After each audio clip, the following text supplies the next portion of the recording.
വിശദമായ റിപ്പോർട്ടിലേക്ക്. തദ്ദേശ തെരഞ്ഞെടുപ്പിന് മുൻപായി വൻപൻ പ്രഖ്യാപനങ്ങളുമായി സർക്കാർ. ക്ഷേമ പെൻഷൻ 400 കൂട്ടി 2000 രൂപയാക്കി. യുവാക്കൾക്കും ക്ഷേമ പെൻഷനുകളിൽ ഉൾപ്പെട്ടിട്ടില്ലാത്ത 35 മുതൽ 60 വയസ്സ് വരെയുള്ള സ്ത്രീകൾക്കും പുതിയ പദ്ധതികൾ പ്രഖ്യാപിച്ചു.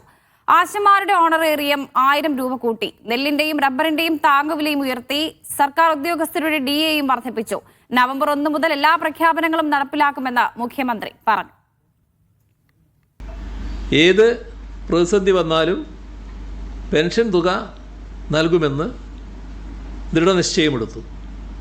ഇപ്പോൾ സർക്കാർ നിലവിലെ പ്രതിമാസ പെൻഷൻ 1600-നോടൊപ്പം 400 രൂപ കൂടി ഉയർത്തി പ്രതിമാസം 2000 രൂപയായി വർദ്ധിപ്പിച്ചതായി പ്രഖ്യാപിക്കുകയാണ്. സംസ്ഥാന സർക്കാർ ജീവനക്കാർ, അധ്യാപകർ, പെൻഷൻകാർ എന്നിവർക്ക് നൽകാനുള്ള DA, DR കുടിശ്ശിക ഈ സാമ്പത്തിക വർഷത്തിൽ 2 ഗഡു നൽകിയിട്ടുണ്ട്. ഈ സാമ്പത്തിക വർഷം തന്നെ 1 ഗഡു DA, DR കൂടി അനുവദിക്കുന്നതായി പ്രഖ്യാപിക്കുകയാണ്. ആശാവർക്കർമാരുടെ പ്രതിമാസ ഓണറേറിയം 1000 രൂപ വർദ്ധിപ്പിക്കും. 26,125 പേർക്കാണ് ഇതിൻ്റെ പ്രയോജനം ലഭിക്കുക. നെല്ലിൻ്റെ സംഭരണ വില ഇപ്പോൾ 28 രൂപ 20 പൈസയാണ്. അതിൽ നിന്ന് ആ സംഭരണ വില 30 രൂപയായി വർദ്ധിപ്പിക്കാൻ ഇന്നത്തെ മന്ത്രിസഭാ യോഗം തീരുമാനിച്ചിട്ടുണ്ട്. റബ്ബർ ഉൽപ്പാദന ഇൻസെൻറ്റീവ് പദ്ധതി പ്രകാരം റബ്ബർ കർഷകർക്ക് നൽകി വരുന്ന റബ്ബറിൻ്റെ താങ്ങുവില കിലോഗ്രാമിന് 180 രൂപയിൽ നിന്നും 200 രൂപയാക്കി ഉയർത്തും. ഈ പദ്ധതികളും ആനുകൂല്യങ്ങളും കേരള പിറവി ദിനമായ നവംബർ 1 മുതൽ പ്രാബല്യത്തിൽ വരും. വിജിൻ വായന്തോടുണ്ട് വാർത്തയുടെ വിവരങ്ങൾ നൽകാൻ. വിജിൻ, തദ്ദേശ നിയമസഭാ തെരഞ്ഞെടുപ്പുകൾ അടുത്തിരിക്കുന്ന സമയം കൂടിയാണ്. അപ്പോൾ ഈ പ്രഖ്യാപനങ്ങൾ അത് ജനപ്രിയമായോ?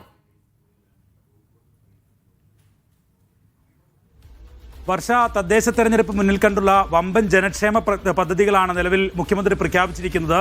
ഇതിൽ ഏറ്റവും പ്രധാനപ്പെട്ടത് എല്ലാ ക്ഷേമ പെൻഷനുകളും വർദ്ധിപ്പിച്ചിരിക്കുന്നു എന്നുള്ളതാണ്. ഒപ്പം തന്നെ സർക്കാർ ജീവനക്കാരുടെ 1 ഗഡു ക്ഷാമബത്ത കൂടി കൊടുത്തു തീർക്കാനുള്ള തീരുമാനത്തിലേക്ക് എത്തിയിരിക്കുന്നു. 4% ഇത് നൽകുക.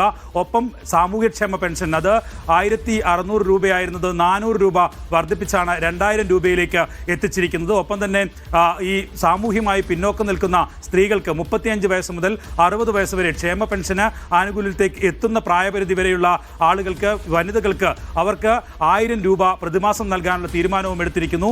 ഒപ്പം തന്നെ വിദ്യാർത്ഥികൾക്കും യുവാക്കൾക്കും 1000 രൂപ പ്രതിമാസം നൽകും. അങ്ങനെ വമ്പൻ പ്രഖ്യാപനങ്ങൾ ക്ഷേമ പെൻഷനുകൾ നടക്കുമ്പോൾ തന്നെ മറ്റൊരു ഭാഗത്ത് റബ്ബർ കർഷകർക്ക് റബ്ബറിന്റെ താങ്ങുവില 180 രൂപയിൽ നിന്ന് 200 രൂപയാക്കി വർദ്ധിപ്പിച്ചിരിക്കുന്നു. മറ്റ് പെൻഷനുകൾ, ആശമാരുടെ ഓണറേറിയം നേരത്തെ തന്നെ വലിയ സമരവുമൊക്കെയായി ആശമാർ മുന്നോട്ട് പോയിക്കൊണ്ടിരിക്കുകയാണ്. 21,000 രൂപയാക്കി ഓണറേറിയം ഉയർത്തണം എന്നുള്ളതായിരുന്നു ആശമാരുടെ ആവശ്യം. എന്നാൽ സമിതി നൽകിയ റിപ്പോർട്ടിന്റെ കൂടി അടിസ്ഥാനത്തിൽ എല്ലാ ആശമാരുടെയും ഓണറേറിയം 1000 രൂപയാക്കി വർദ്ധിപ്പിക്കാനാണ് ഇപ്പോൾ തീരുമാനിച്ചിട്ടുള്ളത്.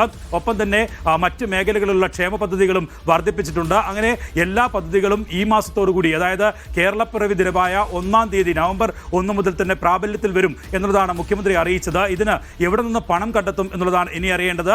ആ ചോദ്യങ്ങൾക്ക് മുഖ്യമന്ത്രി മറുപടി നൽകിയത് പണമില്ലാതെ ഇങ്ങനെ ഒരു പദ്ധതിയുമായി മുന്നോട്ട് പോകുമോ? ഇതുവരെ ക്ഷേമ പെൻഷനുകൾ ഒരു തരത്തിലുള്ള മുടക്കവുമില്ലാതെ കൊടുത്തു തീർത്തുകൊണ്ടിരിക്കുകയാണ്.